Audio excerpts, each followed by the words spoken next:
Hello guys, welcome to my YouTube channel. My name is Harjeet Kaur. हम कर रहे हैं इंडियन इकोनॉमी के ऑब्जेक्टिव क्वेश्चंस, जिसमें हम डिस्कस कर रहे थे मनी से रिलेटेड क्वेश्चंस। तो मनी से रिलेटेड पहले के 40 क्वेश्चंस हम ऑलरेडी डिस्कस कर चुके हैं। आज हम शुरू करेंगे क्वेश्चन नंबर 41 से।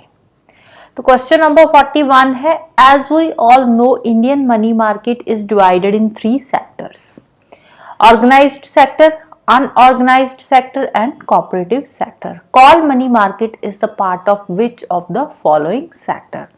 कॉल मनी मार्केट में क्या होता है? कॉल मनी मार्केट में जो पैसा होता है वो ओवरनाइट के लिए बोरो और लेंड किया जाता है। तो कॉल मनी मार्केट ये कौन सा सेक्टर है? ये एक ऑर्गेनाइज्ड सेक्टर है, राइट। नेक्स्ट है, at present Indian rupee is. Indian rupee को हम पूरी तरह से कन्वर्ट कर सकते हैं, जैसे डॉलर है, डॉलर को रुपीज में कन्वर्ट कर सकते हैं, रुपीज को डॉलर में कन्वर्ट कर सकते हैं। तो ये फुली कन्वर्टिबल है ऑन करंट अकाउंट। नेक्स्ट है, which of the following term is not a financial term? Investment financial term है। इन्वेस्ट करते हैं हम, किसी भी कंपनी में पैसा इन्वेस्ट कर रहे हैं या किसी सेक्टर में पैसा इन्वेस्ट कर रहे हैं, इन्वेस्टमेंट है। कोर बैंकिंग सोल्यूशन, ये बैंकिंग टर्म है। आरटीजीएस, आरटीजीएस क्या होता है? Real time gross settlement. ये क्या है? ये मनी ट्रांसफर का एक मेथड है, जैसे कि यूपीआई भीम एप्स है, तो वैसे ही आरटीजीएस ये क्या है? ये एक मनी ट्रांसफर का मेथड है। एल नीनो इफेक्ट, ये क्या है? ये एक ज्योग्राफिकल टर्म है, ये फाइनेंशियल टर्म नहीं है। ये क्या है? एक जियोग्राफिकल टर्म है, राइट।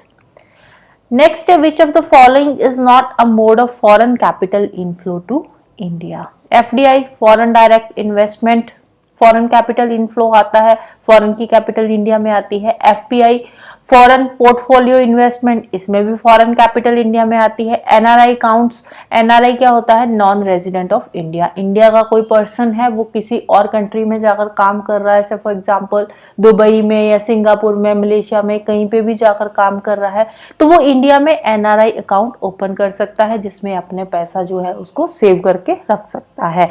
तो इसमें भी फॉरेन कैपिटल आ रहा है। No frills account, no frills account क्या होता है? ये भी एक तरह का बैंक अकाउंट होता है। तो इसमें फर्क क्या होता है नॉर्मल अकाउंट में और नो फ्रिल्स अकाउंट में? नो फ्रिल्स अकाउंट में कोई मिनिमम लिमिट नहीं होती, इसमें कोई भी मिनिमम लिमिट नहीं होती है, नो मिनिमम लिमिट। इस ये क्या होता है? एक जीरो बैलेंस अकाउंट होता है। नॉर्मल केवाईसी जो गाइडलाइंस होती है उसको फॉलो करना होता है, और नो फ्रिल्स अकाउंट जो होता है वो ओपन हो जाता है। इसमें कोई भी मिनिमम लिमिट नहीं होती कि इतने पैसे मिनिमम अकाउंट में रखने ही रखने हैं। तो इसमें भी फॉरेन कैपिटल तो आ ही सकती है ना इंडिया में। तो आंसर क्या आ जाएगा? All these are valid foreign capital inflow. सभी के थ्रू जो फॉरेन कैपिटल है वो इंडिया में आ सकती है। नेक्स्ट है, दिनार is the currency of which of the following countries? दिनार इराक की करेंसी है, इराकी दिनार। सूडान की करेंसी क्या है? सूडानीज पाउंड है, सूडानीज पाउंड। म्यांमार की करेंसी क्या है? म्यांमारी क्यात। अफगानिस्तान की करेंसी क्या है? अफगान अफगानी, right. Next, many times we read a term triple P in financial newspaper. What is the full form of triple P? Triple P का मतलब क्या है? Purchasing power parity। और क्या बोलते हैं ट्रिपल पी को? पब्लिक प्राइवेट पार्टनरशिप भी बोला जाता है। लेकिन ये दोनों टर्म्स कभी भी ऑप्शंस में एक साथ नहीं आएगा। जहां पे ट्रिपल पी की फुल फॉर्म पूछी है वहां पे या तो परचेजिंग पावर पैरिटी ऑप्शन में होगा या फिर पब्लिक प्राइवेट पार्टनरशिप होगा, राइट। नेक्स्ट है, lot of discussion is going on the issue of participatory notes, P notes जिसको बोलते हैं, used in financial sector money market. What is participatory note? Participatory note क्या होता है? पार्टिसिपेटरी नोट होता है जब कोई फॉरेन बायर इंडिया में आकर स्टॉक एक्सचेंज में जो है स्टॉक एक्सचेंज के शेयर्स वगैरह में डील करना चाहता है, तो वो सेबी में तो रजिस्टर होगा नहीं है, तो वो क्या करेगा? वो पार्टिसिपेटरी नोट्स इशू करेगा। तो क्या है participatory notes? It is an offshore derivative instrument used by the overseas buyer investors who shares of Indian companies listed in the Indian stock exchange anonymously, right? तो आंसर आ जाएगा हमारा option A. Next है, which of the following is the correct definition of term commercial papers. Commercial papers की correct definition क्या है? Commercial paper क्या होते हैं? जब बड़े बड़े कॉरपोरेट्स मार्केट से पैसा उधार उठाते हैं तो वो बदले में क्या करते हैं? कमर्शियल पेपर्स इशू करते हैं। तो कमर्शियल पेपर क्या है? It is one of the instruments through which corporates raise debt from the market. तो आंसर आ जाएगा ऑप्शन बी। नेक्स्ट है, which of the following is the correct definition of hot money? Hot money कौन सी होती है? Hot money वो money होती है जिसमें हमें ज्यादा रेट ऑफ इंटरेस्ट मिलता है। तो आंसर क्या आ जाएगा? This is the fund which is dumped into the country to get the advantage of favourable interest rate and hence brings higher returns. Next है, which of the following is known as plastic money? Plastic money किसको बोलते हैं? जो हम debit card, credit card use करते हैं, ये आती है प्लास्टिक मनी में। तो आंसर आ जाएगा हमारा credit card and debit card. Demand draft जो है ये प्लास्टिक मनी में नहीं आता। तो आंसर आ जाएगा बोथ 2 and 3। नेक्स्ट है, many times we see the term in newspaper IPO. What is the full form of the same? IPO क्या होता है? Initial public offer.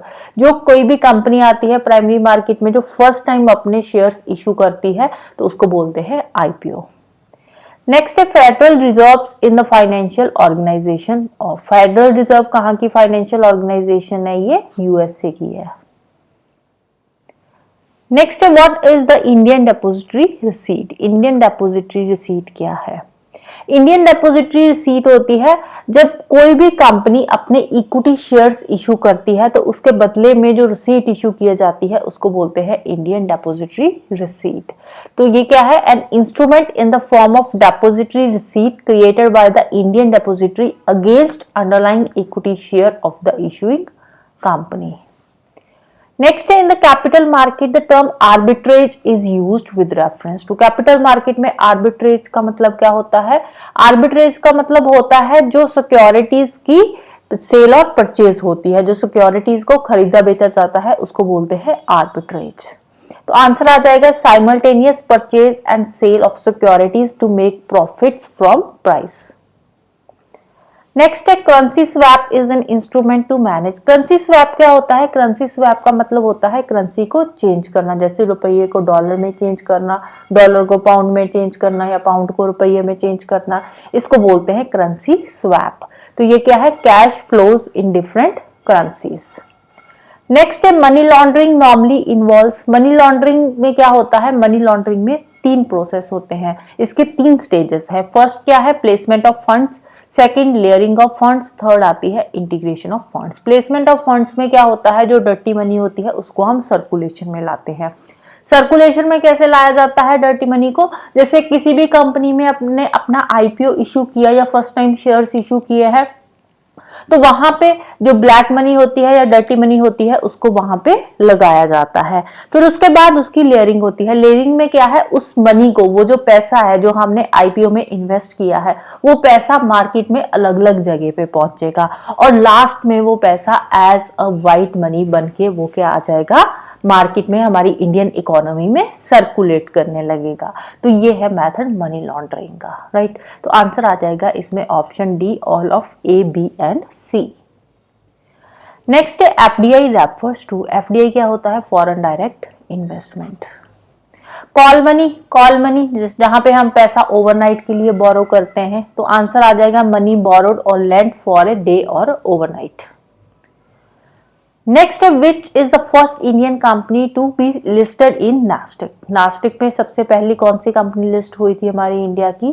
तो वो थी इन्फोसिस। इंडिया की नहीं, सॉरी, वैसे मतलब कौन सी कंपनी है जो सबसे पहले जब नास्टेक आई थी तो वो इसमें लिस्ट हुई थी, तो वो कौन सी थी? इन्फोसिस। नेक्स्ट है, inflation in India is measured on which of the following indexes और इंडिकेटर्स। अब इन्फ्लेशन को किसके बेसिस पे मेजर किया जाता है? इन्फ्लेशन को हम मेजर करते हैं कंज्यूमर के पर्सपेक्टिव से, क्योंकि जो चीजें हैं वो महंगी होती है। इन्फ्लेशन क्या है? महंगाई ही तो है। तो इसको हम कैसे मेजर करते हैं? कंज्यूमर प्राइस इंडेक्स से मेजर करते हैं।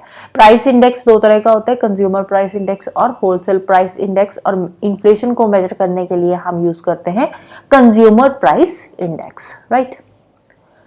So this is all about today. तो जाने से पहले वीडियो को लाइक कर देना, शेयर कर देना और चैनल को सब्सक्राइब कर लेना। Thank you, bye bye and have a nice day.